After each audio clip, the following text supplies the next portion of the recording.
2025 সালের জানুয়ারিতে শিক্ষার্থীদের হাতে নতুন বই তুলে দেওয়ার জন্য প্রস্তুতি চলছে বলে জানিয়েছেন জাতীয় শিক্ষাক্রম ও পাঠ্যপুস্তক বোর্ড এনসিটিবি চেয়ারম্যান অধ্যাপক একেএম রিয়াজুল হাসান।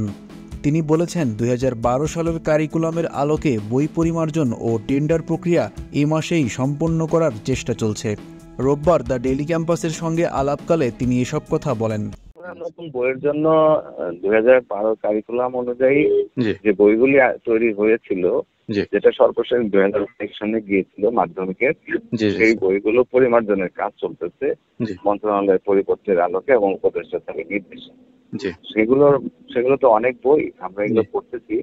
তো আশা করি যে আমরা এই মাসের শেষেই কাজগুলি শেষ হয়ে যাবে। আর এই প্রক্রিয়ায় আমরা টেন্ডারের কার্যক্রম আমরা শুরু করছি।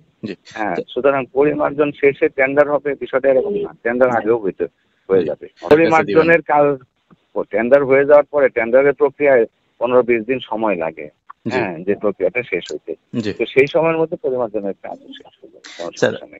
আমাদের টার্গেট হচ্ছে এই মাসে শেষ করা পরিমার্জন। 2026 সাল থেকে নতুন পরিমার্জিত কারিকুলামের বিষয়ে আলোচনা শুরু হয়েছে জানিয়ে এনসিটিবি চেয়ারম্যান বলেন, যে কারিকুলামটা স্থগিত করা হয়েছে সেটা সংশোধন করার প্রয়োজন দেখা দিয়েছে।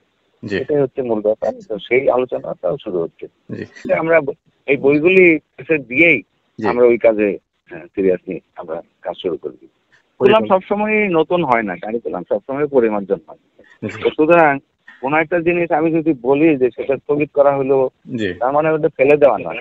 সম্পূর্ণ কোনো কিছু ফেলে দেওয়া যায় না, সুতরাং পরিমার্জন হবে। যা কিছু পূর্বে আছে তার একটা পরিমার্জন হবে। এই পরিমার্জনে মনে করেন যে 2000 যে কারিকুলামটা স্থগিত করা হয়েছে, সেই কারিকুলামটার কিছু অংশ বা কিছু কিছু জিনিস তো অবশ্যই এখানে থাকবে। এমনকি পূর্বের কারিকুলামের অনেক অংশও এখানে আসবে। পরিমার্জন মানে হলো কিংবা নতুন করেও কিছু কিছু বিষয়। এই কারিকুলামের আগে আগামী এসএসসি পরীক্ষা কবে হবে জানতে চাইলে অধ্যাপক রিয়াজুল হাসান বলেন, স্যার এই যে কারিকুলামের আলোকে প্রথম এসএসসি পরীক্ষাটা তাহলে কত সালে হতে পারে? এটা কি 27 সালেরটা হবে?